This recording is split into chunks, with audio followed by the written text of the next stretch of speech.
Puis j'ai jamais terminé, mais ça reste toujours un petit projet. Un jour, peut-être dans mes vieux jours, si je Ouais. me rends, je vais peut-être peut-être écrire ça.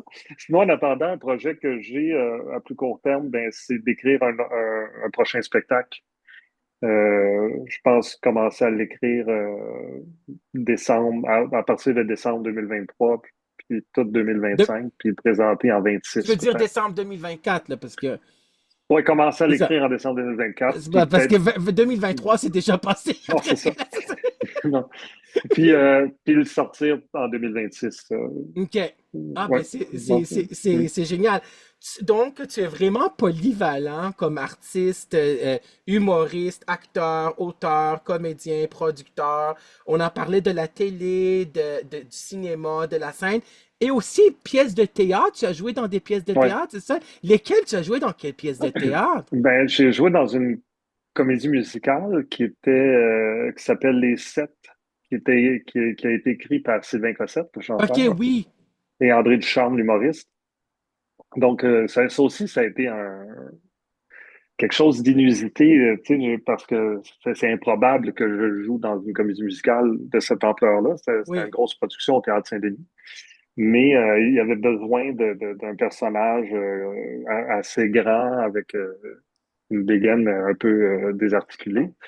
Puis Sylvain Cossette avait pensé à moi, puis j'ai passé une audition en chanson parce que le show n'était que chanter et danser, comme toute Oui. comédie musicale. Et comme je suis capable de chanter assez juste, ben je l'ai fait. Fait que ça a été pendant 2 années, pendant la période des fêtes, que ce spectacle-là a été présenté. Fait que c'était une grande chance de faire ça. Et l'autre pièce de théâtre que j'ai fait, c'est une pièce de théâtre que j'ai écrite qui s'appelle Cinquième étage et demi. OK.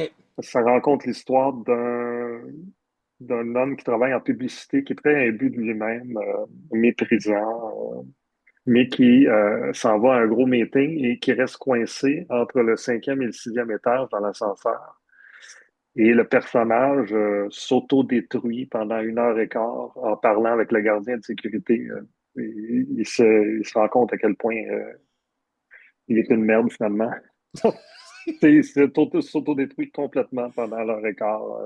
Ouais, Fait je que comprends. c'est bien. Mm. Donc, on a parlé beaucoup de ta vie, tu as vraiment un très beau parcours Mm. professionnel, puis c'est félicitations. Tu fais vraiment ce qu'on appelle en psychologie, je pense, selon moi, de l'actualisation de soi, que tu as fait de la réalisation de tes plus grands rêves ultimes, puis tu Mm. poursuis. Là, tu sais. On dit, selon la pyramide d'Abraham Maslow, qui était un psychologue humaniste, tu sais, Ouais. on a les 5 piliers, la pyramide de Maslow, la base, c'est les besoins physiologiques, puis le cinquième et dernier pilier, c'est l'actualisation de soi, la réalisation de soi, Mm. le fait d'obtenir son plein potentiel et de se réaliser pleinement. Comme j'ai été enseignant au Cégep de Saint-Laurent pendant 2 tiers de ma carrière, pendant plus que 20 ans, j'ai le bac en psychologie, la maîtrise en psychopédagogie Ah aussi, oui, quand même. pédagogue de Mm. formation, oui. Puis j'avais enseigné à mes étudiants, mes anciens étudiants et étudiantes, que 10% de la population ressentent le besoin de s'auto-actualiser. Ça veut dire Mhm. to be the best that you can be, le fait d'obtenir son plein potentiel et de se réaliser tellement. Puis on a ces tendances innées naturelles-là. 10% le Mhm. ressentent, ça veut dire moins que 10% de la population sont allés dans leurs accomplissements les plus ultimes, tu sais, parce qu'habituellement, les gens n'osent pas par rapport à leurs rêves. Ils ont peur aussi À de- l'échec. Ouais. d'un échec, de prendre la peur de l'inconnu, la peur de Mhm. l'échec aussi. Donc, félicitations. Ta vie personnelle, c'est quoi tes passions? Quel genre d'humour tu aimes? Quel genre de film que tu aimes? C'est quoi tes passe-temps? Mon Dieu, c'est une bonne question. Ben, j'aime beaucoup. Là, tu sais, mes filles, nos filles sont grandes maintenant, Dans la 26 et 24 vingtaine, ans. oui. Donc là, on traite pas mal voyage. Tu sais, Oui!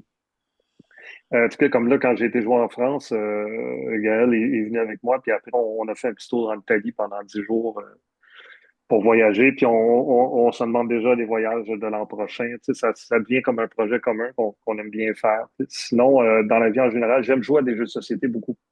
Oui! Même que c'est peut-être même un peu agaçant avec ça. Ma blonde, je sais pas si ça y tente toujours, mais Quel elle veut genre me de faire jeu de plaisir, visiblement. société? Mais ben, celle-là, c'est des jeux de société à deux, hein, parce que Oui, les filles sont plus là. oui. Alors, il y a un jeu qu'on aime beaucoup qui s'appelle Azul, là, avec lequel on a beaucoup de plaisir. Là, mais c'est ça, Les sociétés, les voyages, les films, on aime tous les deux le cinéma. Moi, beaucoup les comédies, forcément. De la musique fait partie de ma vie beaucoup, beaucoup aussi. Oui. Vraiment beaucoup. Ouais. Quel genre de musique? J'écoute beaucoup de choses, en OK. fait. Je peux plus nommer les choses que j'écoute pas que tout ce que j'écoute. OK. Comme Vas-y. j'écoute pas de heavy metal, du scream ou tout ça, pas que c'est pas bon, c'est juste que ça ne me rejoint pas. Ou des fois, j'ai plus de difficultés avec tout ce qui est jazz fusion aussi, sachant que les gens qui en font ont énormément de talent. À l'écoute, des fois, j'ai moins de plaisir. Mais pour le reste, moi, tous les vendredis, je suis abonné à Apple, là, sur laisser la musique, là, puis je sais que les sorties, c'est le vendredi. Fait que le vendredi, je vais voir les dernières sorties, je fais de l'écoute. C'est un plaisir, là. Oui, Mm. bien sûr. Et ceux qui font de l'humour, tu as assisté à leur spectacle d'humour, j'imagine, à travers les années. Tu Ouais, les as vus ben, à la télévision ou Moi, quand même, je suis allé voir quand même François Morancy, mhm, Claudine Mercier. C'est que des gens que, dans le temps, là, puis bien sûr, mhm, récemment, été 2024, je suis allé à ton spectacle d'humour que mhm, j'ai beaucoup apprécié. Puis j'invite tout le monde d'aller mhm, voir ce spectacle d'humour que tu fais, Jean-Marie Corbeil, Fouille à nu. Mais lesquels que tu as, lesquels que tu, quel humoriste que tu as aimé, qui t'ont touché, qui t'ont peut-être inspiré à travers les mhm. années. Ben, j'aime beaucoup Daniel Lemire. Daniel Lemire est une Oui, inspiration depuis le début de ma carrière parce que je me rappelle même que au secondaire, il y avait eu un spectacle de fin d'année où c'était Pierre Verville et Daniel Lemire, oui, mais il y avait deux gymnases. Alors, tu avais Daniel Lemire d'un côté et Pierre Verville de l'autre. Fait que là, il présentait, puis après, il changeait de gymnase, puis il présentait le spectacle encore. J'ai découvert Daniel Lemire là, que je trouve très drôle. oui, Michel Courtemanche, évidemment, que je connais oui, bien aussi. J'aime beaucoup ce qu'il faisait. Euh, Jim Carrey m'a influencé parce que Jim Carrey était stand-up aussi au début, au début de sa carrière. Il y a même, oui, on peut le trouver sur YouTube, son spectacle. C'est vraiment très, très, très, très drôle. oui, Sinon, Dominique Lévesque et Turcotte aussi, oui. le groupe sanguin en général. Oui, le groupe sanguin, ça c'était Mhm. bon. C'était Dominique Lévesque, c'était Danny Turcotte et c'était aussi, attends, Le réalisateur, non, c'était celle qui est revenue oui, oui, elle aussi, oui. dans le spectacle d'humour réconfortante mais pas reposante. C'était, j'ai oublié son, Oui, quand je me rappelle plus son nom. Écoute, oh my je vais God. googler pendant Marie-Lise qu'on parle. Pilote. Marie Marie-Lise Pilote, Pilote. bravo. J'ai vu son spectacle d'humour 3 fois. Oui, c'était drôle. Réconfortante, mais pas La mise en reposante. scène était faite par Dominique Lévesque. Oui, oui, c'est vrai. Ouais. C'est vrai, réconfortante, mais pas reposante. Puis les gens peuvent aller aussi voir il y a un DVD qui est sorti. Je suis allé Ouais. voir son spectacle d'humour 3 fois parce que c'était des choses qu'elle avait dit qui me servaient aussi dans mes cours. Tu sais, je faisais rire Ah, les c'était drôle. étudiants. Quand elle disait, elle faisait le personnage de la méchante, tu te rappelles, qui est Oui, revenu avec le oui. personnage de la méchante. Elle dit, je dis à ma voisine, je ne dis pas tu es laide, je dis tu as une beauté particulière. Elle dit, je ne dis pas à ma voisine tu es grosse, je dis tu es large. Donc moi je disais les gens, c'est à la blague, je dis aux gens, aux étudiants, mes anciens étudiants, tu peux être large, ex-large, puis ex-large. Tu sais, moi aussi, je faisais de l'humour. Moi, c'était Oui. enseigné avec humour parce que, tu Ouais, c'est sais, bien, ben oui. mais c'est vrai, la réalité, on en parle de, tu sais, ce serait bon qu'on en parle de l'humour, les bienfaits de l'humour parce qu'on les connaît en psychologie. J'aimerais aussi Mhm. en parler, si tu me le permets, s'il te plaît. C'est Mhm. que, dans le sens que, est-ce que tu as vu le film de Patch Adams? Il y a trop longtemps pour m'en Oui, souvenir. c'est ça, ok, c'est ça. Donc, c'était avec Robin Williams. C'est Mhm. par rapport à Patch Adams. Puis moi, j'ai vu le vrai Patch Adams, le Patch Adams qui est venu, qui a à peu près 80 ans, là, quand il est venu à Mhm. Montréal, puis c'était pendant une journée à Montréal, dans le temps, il y a quelques années, quand j'ai enseigné. Puis, en fin de compte, Patch Adams, il vit encore, là, c'est un médecin. Il est venu le vrai Patch Adams à Montréal, pour ceux qui le savent. Moi, j'ai été là. Puis là, lui, c'est un médecin qu'il avait, il faisait rire, puis il fait encore rire les patients.